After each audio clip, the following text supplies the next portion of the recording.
Kumaranellur government higher secondary സ്കൂളിലെ പൂർവ്വ വിദ്യാർത്ഥി കൂടിയായ MT അനുസ്മരിച്ചും അദ്ദേഹത്തിന്റെ കൃതികളെ കുട്ടികൾക്ക് പരിചയപ്പെടുത്തിയും സ്കൂൾ അങ്കണത്തിൽ ഫോട്ടോ പ്രദർശനം നടന്നു.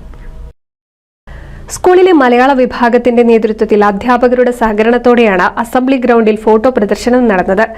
MTയും അക്കിത്തവും പഠിച്ച വിദ്യാലയത്തിൽ ഇരുവരുടെയും സ്മരണ നിലനിൽക്കുന്ന തരത്തിൽ സ്മാരകം നിർമ്മിക്കണമെന്ന ആവശ്യവും അധ്യാപകരും വിദ്യാർത്ഥികളും നാട്ടുകാരും പങ്കുവച്ചു. ഇത് MT അനുസ്മരണം എന്ന നിലയിൽ ഇന്ന് MTയുടെ വിവിധ ചിത്രങ്ങളും ചില ക്യാപ്ഷനെല്ലാം അടങ്ങിയ ഒരു ചിത്ര പ്രദർശനം എന്ന നിലയിൽ അനുസ്മരണം പ്രത്യേക അസംബ്ലി നടത്തിയിരുന്നു. ഇത് നടത്താനുണ്ടായ ഒരു സാഹചര്യം 140 വർഷത്തോളം പഴക്കമുള്ള ഈ വിദ്യാലയത്തിന്റെ ഏറ്റവും പരമോന്നതമായ സ്ഥാനങ്ങളിൽ അക്കിത്തവും MTയും ജ്ഞാനപീഠ പുരസ്കാരം നേടിയത് ഈ വിദ്യാലയത്തിന്റെ ഏറ്റവും മഹനീയമായ രണ്ട് വ്യക്തിത്വങ്ങളാണ്. അവരെ സ്മരിക്കുമ്പോഴാണ് ഇത്തരത്തിൽ അക്കിത്തത്തിനോ അല്ലെങ്കിൽ MTക്കോ ഇത്തരത്തിൽ ഇവിടെ ഒരു സ്മാരകം പോലും നിർമ്മിക്കാൻ ഇന്നേവരെ കഴിഞ്ഞിട്ടില്ല. അതും ഒരു വലിയൊരു ആവശ്യമായി ഞങ്ങൾ ഉന്നയിക്കുകയാണ്. മാത്രമല്ല MT ഈ വിദ്യാലയത്തിന്റെ അസറ്റാണ്.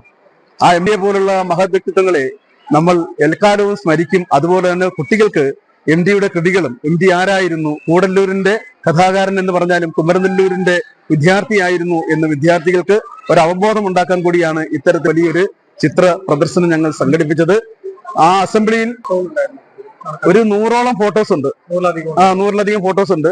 അതെല്ലാം വ്യത്യസ്തതയാർന്ന ഫോട്ടോസാണ്. കുടുംബചിത്രങ്ങളുണ്ട്, അദ്ദേഹത്തിന്റെ കൃതികളുടെ മുഖചിത്രം അടങ്ങിയ ചിത്രങ്ങളുണ്ട്, പിന്നെ അദ്ദേഹത്തിന്റെ കൃതികളുടെ ക്യാപ്ഷൻസ് അടങ്ങിയതുണ്ട്, ചില ടൈറ്റിലുകളുണ്ട്. എല്ലാം മനോഹരമായ, നിങ്ങൾക്ക് കാണുമ്പോൾ അറിയാം, മനോഹരമായ ദൃശ്യങ്ങൾ തന്നെയാണ്. പിന്നെ നിരവധി കൃതികളുടെ മുഖചിത്രം വെച്ചുകൊണ്ട് തന്നെ ഫോട്ടോസ് ഉണ്ട്.